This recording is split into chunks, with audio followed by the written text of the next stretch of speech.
इस जनजाति संस्कृति ने भारत की ज्ञान विज्ञान की धरोहर को सजो कर दी कि मेरा अपना कुछ भी नहीं, मेरा देश सुरक्षित है, हम सब। क्या आपके मन में एक उत्कंठा है देश के प्रति? हमें विकास के नित नए प्रतिमान को स्थापित करने की दिशा में आगे बढ़ना होगा।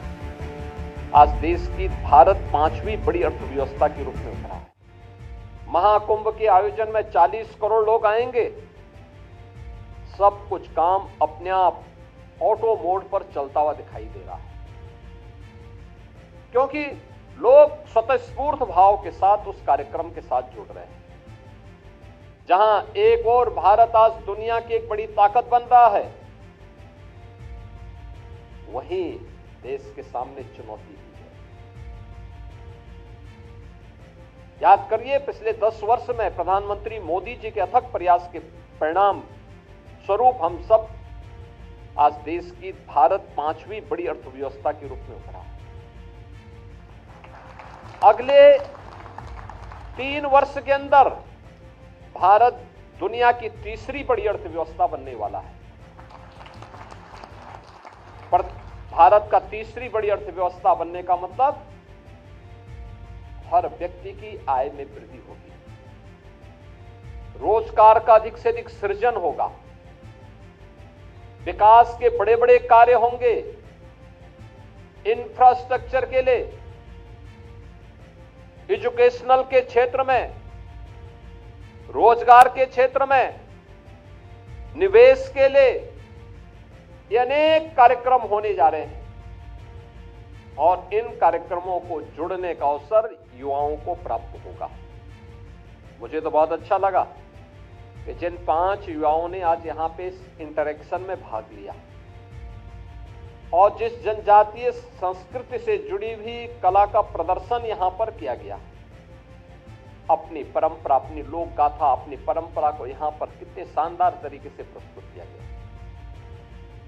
याद रखना, इस संस्कृति को हमें जीवित रखना होगा और इसकी आधार पर, इनकी नींव पर ही हमें विकास के नित नए प्रतिमान को स्थापित करने की दिशा में आगे बढ़ना होगा।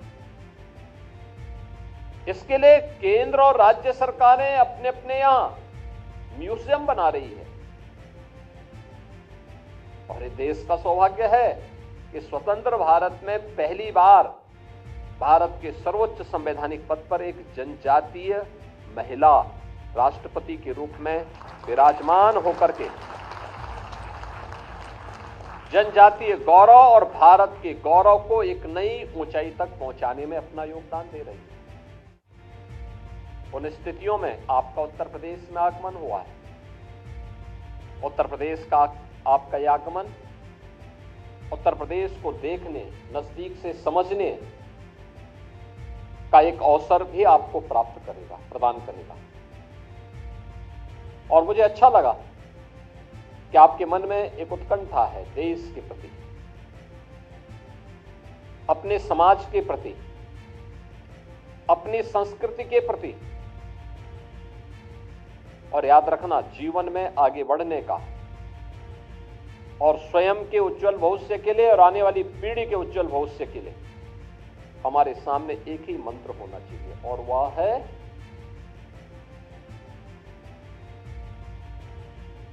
कि मेरा अपना कुछ भी नहीं, मेरा देश सुरक्षित है तो हम सब सुरक्षित हैं।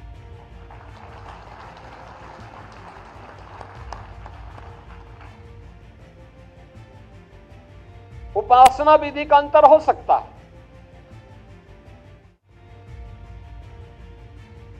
लेकिन एक धर्म, और वह राष्ट्र धर्म। राष्ट्र धर्म सर्वोपरि है। उस मामले में किसी प्रकार का कोई समझौता नहीं। और हमारा जनजातीय समुदाय तो हमेशा से, आज से नहीं, प्राचीन काल से ही, भगवान राम के समय से देश के प्रति और धर्म के लिए मजबूती के साथ जुटने वाला योद्धा के रूप में जाना जाता है। भारत के ज्ञान विज्ञान की पूरी धरोहर अगर आप देखना चाहेंगे, रामायण में देखिए, महर्षि वाल्मीकि कृत रामायण में दंडकारण्य का जिस प्रकार का वर्णन है, वह वर्णन इस बात को बताता है कि ऋषि मुनियों की साधना की स्थली और दिव्य ज्ञान की भूमि हमारा दंडकारण्य है, जो जनजातीय संस्कृति और सभ्यता से भरी पूरी है।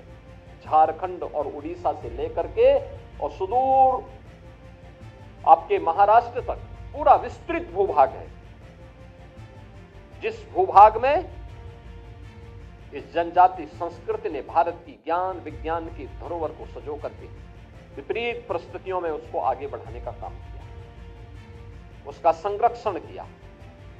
और जब भी राष्ट्र और धर्म के सामने कोई चुनौती आई, उसका डट करके मुकाबला करने के लिए अपने आप को खड़ा किया। याद करिए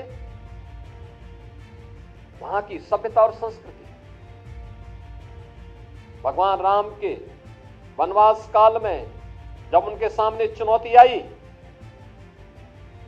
तो बंदर, भालू, जटायु यही तो सामने आए थे साथ लड़ने के लिए, यही तो आए थे।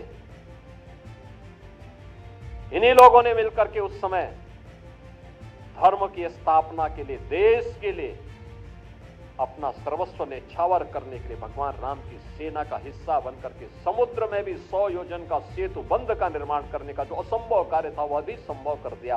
ये ताकत इस जनजातीय समुदाय में, इन युवाओं में ताकत है। और उस ताकत के लिए, यानी जो संभव लगता है लोगों को, याद करिए आज से हजारों वर्ष पहले समुद्र में 100 योजन का पुल बांध दिया, जिससे भगवान राम की सेना इस पार से उस पार पहुंच जाए।